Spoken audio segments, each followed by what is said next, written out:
আর এবার আসা যাক পরবর্তী খবর থেকে। পূর্ব বর্ধমানে গোলশিতে সেখানে সরকারি জল প্রকল্পের কাজের কমিশন চাইলেন তৃণমূল পঞ্চায়েত প্রধান। আর কাটমানি চাওয়ার সে ছবি রীতিমতো ভাইরাল। টাকায় তো হাত দেয়নি, অভিযোগ অস্বীকার করছেন পঞ্চায়েত প্রধান। অন্যদিকে কাটমানি চাইলে জুটবে শাস্তি, আলিপুরদুয়ারে অন্য সুর আবার শাসক নেতার গলায়। দেখুন। এটা নাও, আর বলো না।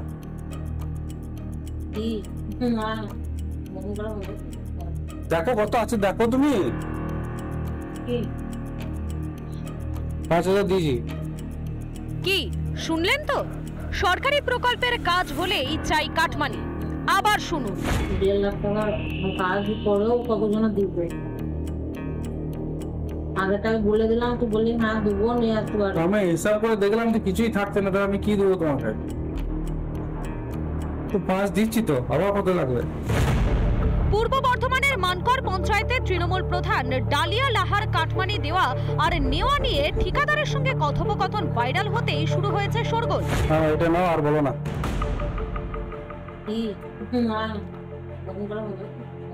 দেখো কত আছে, দেখো তুমি। 5000 দিয়েছি। তবে কাটমানি নেওয়ার কথা অস্বীকার করলেন প্রধান।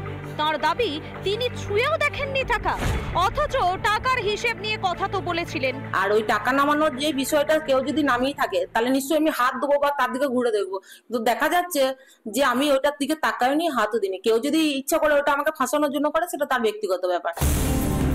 সরকারি জল প্রকল্পের বৈদ্যুতিন সাবমার্সিবল বসাতে ঠিকাদারের কাছে খোদ পঞ্চায়েত প্রধান 10% কমিশন দাবি করেন। পঞ্চায়েতে যারা মানুষের উন্নয়নের জন্য এসছে, তাদের একটা বিশাল অংশ কি করছে, এই দর কষাকষি করছে। মুখ্যমন্ত্রী যে বলছে না কাটমানি নেওয়া চলবে না, এই কাটমানিতে বিশ্বাস করছে। এবং সেই উন্নয়নটা পঞ্চায়েতের সাধারণ মানুষের না হয়ে পঞ্চায়েত প্রধান যারা সদস্য তাদের হচ্ছে। ভিডিও খতিয়ে যাচাই করে দেখা হবে, তদন্ত হবে। যদি দোষী প্রমাণিত হয়, শাস্তির ব্যবস্থা করা হবে।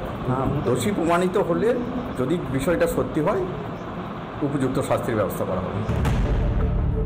একবার নয়, একাধিকবার ঘটেছে এই ঘটনা। তবুও কাটমানি সংস্কৃতি থেকে বেরোতে পারে না তৃণমূল। সরকারের টাকা এইভাবে সরকারের দপ্তরে বসে চুরি করছে, এর প্রতিকার যদি পশ্চিমবঙ্গের মানুষ এখনো না বোঝে, আগামী দিনে এই কাটমানি সরকারকে উৎখাত করবে। মনে পড়ে অনুব্রত মণ্ডল ইডির হাতে গ্রেফতার হওয়ার পরেই সেই পুলিশ কর্মীর কথা। এখানেও তাই, তৃণমূল কাটমানি চেয়ে ধরা পড়লে সেই টাকা ছুঁয়ে না দেখার তত্ত্ব শোনায়।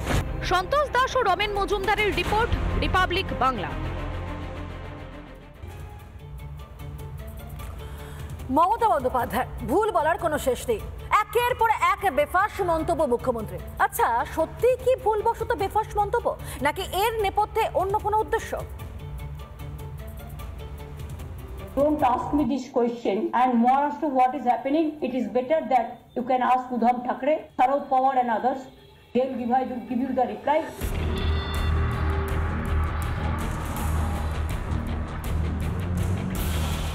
মহারাষ্ট্রের নাগপুরে কি হচ্ছে তার উত্তর কেন দেবেন উদ্ধব ঠাকরে কিংবা শরদ পাওয়ারেরা? ঠিক কি বলতে চাইলেন মমতা? মহারাষ্ট্রের দায়িত্ব তো এখন দেবেন্দ্র ফডনবিস আর একনাথ শিন্ডের কাঁধে। তাহলে কেন এর জবাবদিহি করবেন উদ্ধবরা?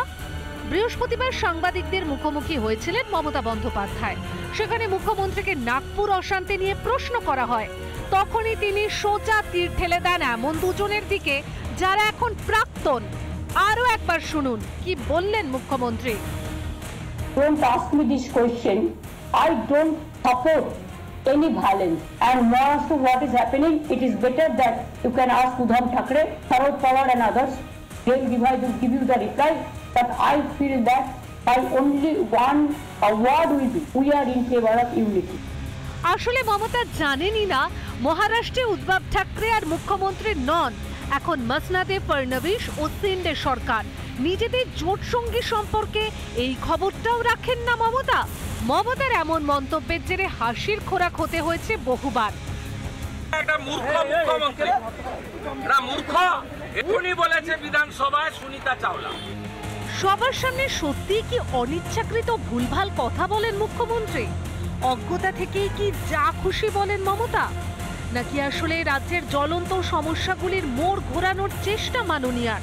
ভুল কথা বলে সেদিকে সংবাদ মাধ্যমের ফোকাস ঘোরানোর চেষ্টা নয় তো? যতই সমালোচনায় বিদ্ধ করা হোক না কেন, যতই হাসাহাসি হোক না কেন, তিনি এমন বলবেনই, তা সে যে উদ্দেশ্যেই হোক না কেন। রিপাবলিক বাংলা।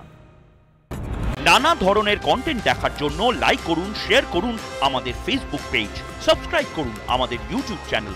পাশাপাশি অন্যান্য ব্রেকিং নিউজের জন্য অবশ্যই চোখ রাখুন রিপাবলিক বাংলায়।